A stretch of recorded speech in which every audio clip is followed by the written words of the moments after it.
ماں باپ کو ستانا ایسا گناہ ہے جس کی سزا انسان کو دنیا میں مل جاتی ہے، لیکن عام طور پر ہم توجہ ہی نہیں دیتے، سوچتے ہی نہیں کہ ہم ایسا کچھ کر رہے ہیں۔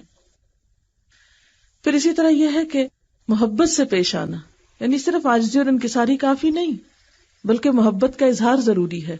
یعنی مثلاً اگر آپ کندھے جھکا کے، نظریں جھکا کے خاموش جا کے پاس بیٹھ جاتے ہیں اور کوئی بات ان سے نہیں کرتے، تو یہ کیا ہے؟ یہ احسان نہیں ہے۔ اس لیے ماں باپ سب سے زیادہ اس کے اہل ہیں کہ ان کے ساتھ یہ محبت کا رویہ رکھا جائے۔ پھر اسی طرح یہ ہے کہ محبت سے پیش آنے میں یہ بھی ضروری ہے کہ احسن طریقے سے گفتگو کی جائے ان کے ساتھ۔ قرآن پاک میں اللہ تعالیٰ فرماتے ہیں فَلَا تَقُلْ لَهُمَا أُفٍّ وَلَا تَنْهَرْهُمَا، ان کو اف تک نہ کہو اور ڈانٹ کے بات نہ کرو، یعنی ماں باپ سے بات کرتے ہوئے ان کو ڈانٹو نہیں، ایسے لہجے میں بات نہیں کرو جیسے تم اپنے برابر والوں سے کرتے ہو یا اپنے سے چھوٹوں سے کرتے ہو، ان کے ساتھ ادب اور احترام کی بات ہو۔ پھر اسی طرح گفتگو میں کیا ہونا چاہیے؟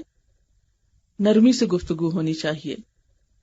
حدیث میں آتا ہے کہ آپ صلی اللہ علیہ وسلم نے فرمایا جو شخص اپنے ماں باپ کی ملاقات کو جاتا ہے تو اللہ تعالیٰ ہر قدم کے بدلے 100 نیکیاں لکھتا ہے، 100 گناہ معاف کرتا ہے، 100 درجے بلند کرتا ہے۔ پھر جب ان کے سامنے بیٹھ کر محبت اور شفقت سے اچھی باتیں کرتا ہے تو اللہ تعالیٰ اس کو قیامت میں نور دینے کا وعدہ کرتے ہیں، اور جب وہ اٹھتا ہے تو گناہوں سے پاک صاف ہو کے اٹھتا ہے۔ کتنا اجر و ثواب ہے اس کوشش کا، کس کا؟ ملاقات اور پھر پاس بیٹھ کر محبت اور شفقت سے اچھی باتیں کرنا۔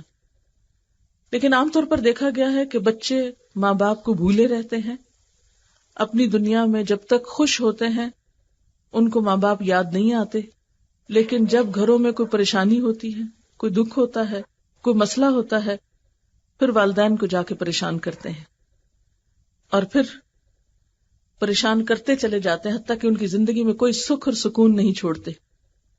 اس رویے سے بھی پرہیز کرنا چاہیے۔ ٹھیک ہے کہ ماں باپ سے آپ اچھی ایڈوائس لے سکتے ہیں، مخلصانہ مشورہ لے سکتے ہیں، بہت کچھ آپ کو ان سے مل سکتا ہے، وہ آپ کے مسائل سب سے بہتر طور پر حل کر سکتے ہیں، لیکن بات یہ ہے کہ صرف ایسے ہی موقع پر ہمیں ماں باپ کیوں یاد آتے ہیں، یا صرف ہم دکھ اور تکلیف کے لیے ہی ماں باپ کے ساتھ تعلق کیوں رکھتے ہیں، یا دکھ اور تکلیف کے وقت ہی ماں باپ کا تعلق کیوں یاد آتا ہے، اور صرف دکھ دینے کے لیے کیوں پہنچ جاتے ہیں۔ اسی لیے عام طور پر دیکھا گیا ہے کہ سمجھدار اولاد اپنے صدمے، دکھ، غم عموماً خود ہی برداشت کر لیتی ہے یا اس کو اپنے طور پر ہی حل کر لیتی ہے، اور ماں باپ کو پریشان کرنے اور ستانے سے پرہیز کرتی ہے۔ پھر اسی طرح ان کو برا بھلا نہیں کہنا چاہیے۔ اب دیکھیں کہ دنیا میں ہر طرح کے انسان ہیں، سب ماں باپ کو بہت نیک، متقی، پرہیزگار اور شریف لوگ نہیں ہوتے، چور ڈاکو بھی کسی کے ماں باپ ہی ہوتے ہیں، یا اسی طرح اور غلط کام کرنے والے بھی بعض اوقات ماں باپ ہوتے ہیں۔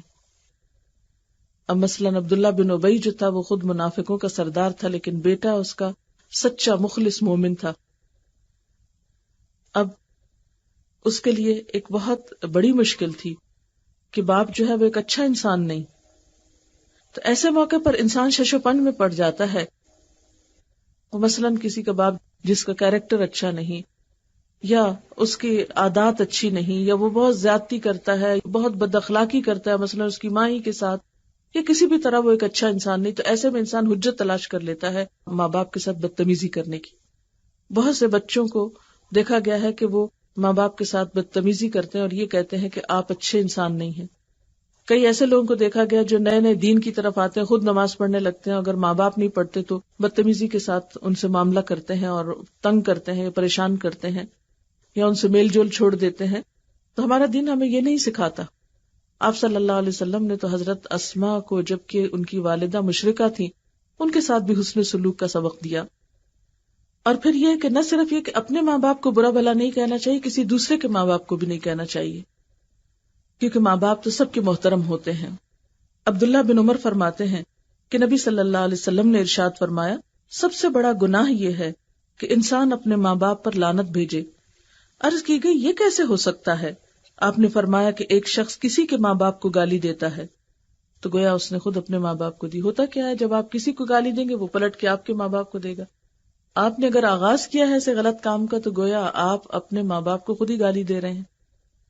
اور ویسے بھی آپ دیکھیں کہ اولاد ماں باپ کی یا تو عزت کا سبب ہوتی ہے یا ان کی رسوائی کا سبب ہوتی ہے.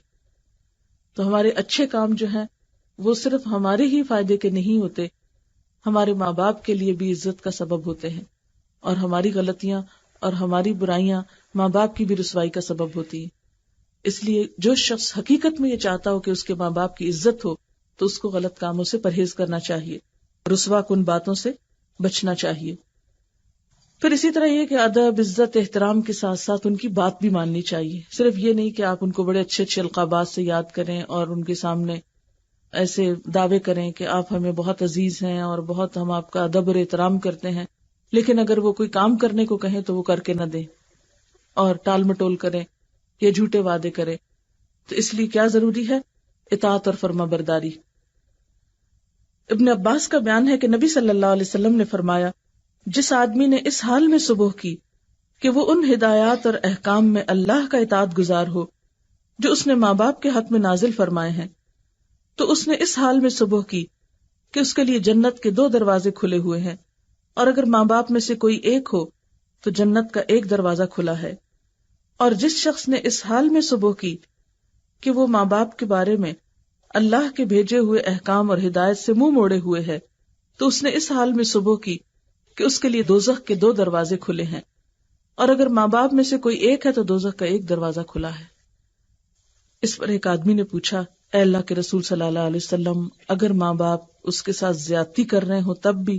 فرمایا، ہاں، اگر زیادتی کر رہے ہوں تب بھی ان کے ساتھ بدلحاظی نہیں کر سکتے، بدتمیزی نہیں کر سکتے، بد اخلاقی نہیں کر سکتے، پھر بھی خاموشی اور ادب احترام کے دائرے میں رہنا ضروری ہے.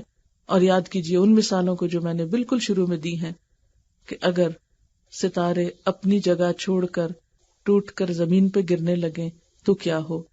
اگر ایک ستارہ یا سیارہ جو ہے وہ اپنے مدار سے نکل کر باہر کی طرف جانے لگے تو ہر چیز میں تباہی پیدا ہو جائے.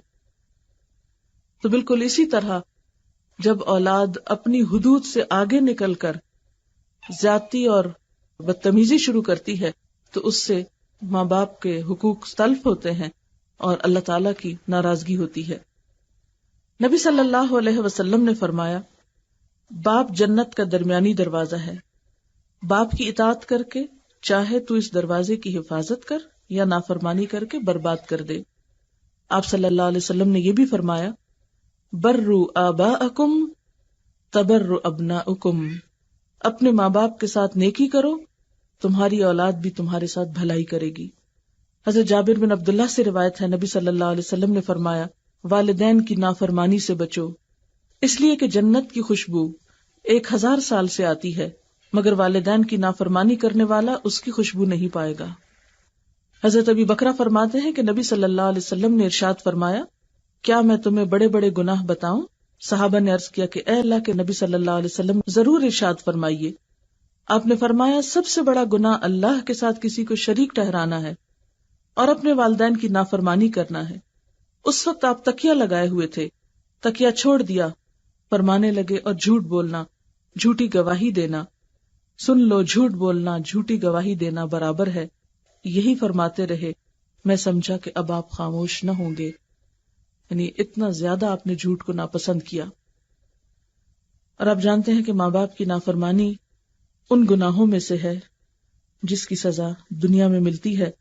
حضرت ابو بکر سے روایت ہے کہ رسول اللہ صلی اللہ علیہ وسلم نے فرمایا، اللہ تعالیٰ تمام گناہ معاف کر دیتا ہے ان میں سے جو چاہتا ہے، مگر والدین کی نافرمانی، پس تحقیق اللہ جلد ہی سزا دیتا ہے ماں باپ کی نافرمانی کرنے والوں کو دنیا کی زندگی میں مرنے سے پہلے.